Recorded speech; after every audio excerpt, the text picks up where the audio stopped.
তো প্রথমেই আমরা সুভাশিস বোসের পায়ে বল দেখতে পাই এবং সেখান থেকে রবসন রবিনোকে একটা পাস বাড়াই। তো দেখতে পাচ্ছ এবং রবসন রবিনো সেখান থেকে আবারও পাস করে কিন্তু দিমির দিকে। আর এই যে মাঝখানে দিমি বলটা রিসিভ করলো এবং তারপর আবার রবসন রবিনোকে দিল। তো তাদের 1-2 আমরা দেখতে পাচ্ছি। তো রবসন রবিনো সেখান থেকে একটা দুর্দান্ত রান নেয়, দেখতেই পাচ্ছ তোমরা, এবং বক্সের মধ্যে পাস করে দেয় সোহেল আহমেদ ভাটকে। সোহেল আহমেদ ভাট কিন্তু পাস করেছিল, সেখান থেকে কিন্তু গোল এলো না। তারপরে কিন্তু ফিরতি বলে দিমি বলটা রিসিভ করলো এবং শর্ট করে মিস করলো। তো এই 10 মিনিট দিমি এবং রবসন রবিনো মাঠে থাকার পরেই যে ঝলকটা আমরা দেখলাম, তারই কিছু মুহূর্ত তোমাদের সামনে তুলে ধরলাম। তো কেমন লাগলো রবসন রবিনো এবং দিমির যে জুটির জাদুটা, সেটা তোমরা কমেন্টে জানিও। তোমাদেরকে জানিয়েছিলাম যে এই ভিডিওর কোনো রকম হাইলাইটস ভিডিও যদি আমি পাই অবশ্যই তোমাদের সাথে শেয়ার করব। তো সেটাই করলাম, কেমন লাগছে সেটা কমেন্টে জানিও। আর এরপরে যদি আমরা চলে আসি কিছু আপডেটসে, তো প্রথমেই যে আপডেটটা বেরিয়ে আসছে সেটা রয় কৃষ্ণাকে নিয়ে।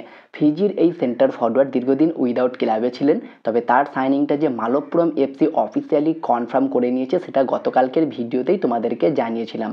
তো রয় কৃষ্ণা আজকেই কিন্তু মালপ্পুরম এফসি টিমের সঙ্গে যোগ দিয়ে দিয়েছেন। গতকালকেই তিনি কিন্তু কোচিতে চলে এসেছেন এবং তাকে কিন্তু বিমানবন্দরে গিয়ে মালপ্পুরম এফসির যে সমর্থকরা খুবই দুর্দান্তভাবে আহ্বান জানিয়েছে। তো রয় কৃষ্ণা তিনি কিন্তু মালপ্পুরম এফসি টিমের সঙ্গে যোগ দিয়ে দিলেন। এরপরে আরও একজন মোহনবাগানের প্রাক্তন প্লেয়ার যার নাম সুমিত রাঠি, একসময় এটিকের হয়ে ইমার্জিং প্লেয়ার হয়েছিল, দুর্দান্ত পারফরমেন্স করেছিল সেই মরশুমে। তো সেই 24 বছর বয়সী ভারতীয় সেন্টার ব্যাক, যার বর্তমান মার্কেট ভ্যালু 20 লাখ টাকা, দীর্ঘদিন মোহনবাগান টিমের সঙ্গে থাকার পর নর্থ ইস্টে যোগ দিয়েছিলেন লাস্ট ইয়ার। তবে নর্থ ইস্টেও খুব একটা ভালো পারফরমেন্স বা গেম টাইম তিনি পায়নি, যার ফলে এই মরশুমে তিনি আইএসএল ছেড়ে কেরালার সুপার লিগের ক্লাব থ্রিসুর ম্যাজিক এফসিতে যোগ দিয়েছেন এবং এটা অফিসিয়ালি কনফার্ম। এই আপডেটটা কিন্তু বেরিয়ে আসছে বর্তমান সময়ে।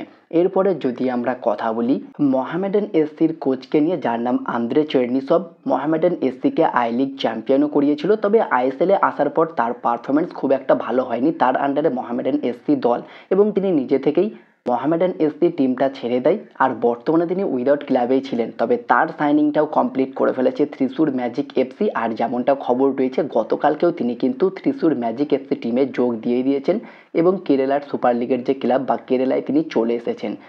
তো মোহামেডানের কোচ আবার ফিরল কিন্তু কেরালা সুপার লিগের ক্লাব থ্রিসুর ম্যাজিক এফসিতে এবং এটা অফিসিয়ালি কনফার্ম। এরপরে যদি আমরা কথা বলি প্রবীর দাসকে নিয়ে, ভারতীয় এই রাইট ব্যাক, যিনি বর্তমানে কিন্তু কেরালা টিমের সঙ্গে যুক্ত থাকলেও কেরালা টিমের সঙ্গে অনুশীলন করছে না, আর তার একান্তই ইচ্ছা তিনি মোহনবাগানে খেলবে। তো এমনই একটি অনুষ্ঠানে প্রবীর দাসকে প্রশ্ন করা হলে তিনি কিন্তু জানিয়েছেন, কলকাতার অন্য যত ক্লাবেরই অফার আসুক না কেন, আমি কেবল মোহনবাগানেই খেলবো, মোহনবাগান ছাড়া আমি কোনো ক্লাবেই খেলবো না, যেটা মোহনবাগান ফ্যান্সদেরকে অনেকটাই আশ্চর্য করে দিয়েছে। প্রবীর দাসের এই মোহনবাগানের প্রতি ভালোবাসা দেখে সবাই কিন্তু অবাক হয়েছে। তবে প্রবীর দাস কিন্তু চাইছে যে কোনো মূল্যে মোহনবাগানে ফিরতে। আমি মনে করি আশিস রায়ের প্রপার ব্যাকআপ বা আশিস রায়ের থেকেও বেটার হতে পারে এই প্রবীর দাস। একসময় এটিকে মোহনবাগান এবং পরে তিনি কেরালা, বেঙ্গালুরু এফসি, মুম্বাই সিটি এফসির মতো দলে খেলেছে। তো খুবই অভিজ্ঞ একজন ডিফেন্ডার। মেবি মোহনবাগান তাকে যদি আবারও ফেরায়, প্রবীর দাস তো এক ঝটকায় ফিরে যেতে পারে এবং মোহনবাগানের জন্যও খুবই ভালো একটা সাইনিং হতে পারে। পাশাপাশি এফসি গোয়াকে নিয়েও একটা আপডেট বেরিয়ে আসছে। এফসি গোয়া তারাও কিন্তু জেডির সাইনিংটা কমপ্লিট করে ফেলেছে জয় গুপ্তার রিপ্লেসমেন্ট হিসাবে। যেমনটা তোমাদেরকে জানিয়েছিলাম যে জয় গুপ্তা ইস্ট বেঙ্গলে যোগ দিয়েছে, অফিসিয়ালি কনফার্ম হয়ে গিয়েছে। আর সেই জয় গুপ্তার জায়গায় বা তার রিপ্লেসমেন্ট হিসাবে এই জেডিকে কিন্তু এফসি গোয়া কনফার্ম করে ফেলেছে। এরপরে যদি আমরা কথা বলি এসিএল 2 এর ম্যাচের লাইভ নিয়ে, তো মোহনবাগান আর কিছুদিনের মধ্যেই আহাল এফকে টিমের সঙ্গে খেলবে। তো এসিএল 2 এর ম্যাচের লাইভ দেখতে গেলে তোমাদেরকে টাকা রিচার্জ করতে হবে ফ্যানকোড অ্যাপে। তবে তাছাড়াও তোমরা ফ্রিতে দেখতে পারবে। কিছু ইউটিউব চ্যানেল রয়েছে, আমি নাম করছি না, তাদের চ্যানেলগুলিতে দেখবে তোমরা লিঙ্ক পেয়ে যাবে। এছাড়াও তোমরা যদি ক্রিক 5 নামে একটি অ্যাপ গুগল থেকে ডাউনলোড করে নিতে পারো, সেই অ্যাপেও তোমরা কিন্তু লাইভ দেখতে পেতে পারো। সম্ভাবনা কিন্তু প্রবল রয়েছে। আর টিভিতে সম্ভবত স্টার স্পোর্টসেই দেখানো হতে পারে, এমন একটা সম্ভাবনা রয়েছে। তো দেখা যাক এই ম্যাচের পরেই আমরা পুরোপুরি কনফার্ম হয়ে যাব কোন চ্যানেলগুলোতে বা মোবাইলে আমরা কিভাবে লাইভ দেখতে পারবো।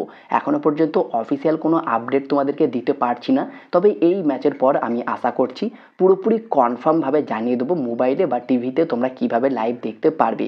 আপাতত ফ্যান কোড অ্যাপে তোমরা রিচার্জ করলে একদম ফ্রিতে দেখতে পারবে, এবং ইউটিউবে কিছু চ্যানেল রয়েছে যারা কিন্তু ফ্রিতে লাইভ দেখিয়ে থাকে লিঙ্কের মাধ্যমে, সেগুলোও তোমরা চাইলে ফলো করতে পারো। আমি এই মুহূর্তে কোনো লিঙ্ক পাচ্ছি না বা পাইনি, যার ফলে তোমাদেরকে আমি কনফার্ম দিতে পারছি না যে কিভাবে দেখবে। তো অবশ্যই তোমরা ট্রাই করতে পারো, সেভাবে দেখতে পারো। আর এই ম্যাচের পর আমি আশা করছি তোমাদেরকে ফ্রিতে লাইভ দেখানোর ব্যবস্থা করে দেবো।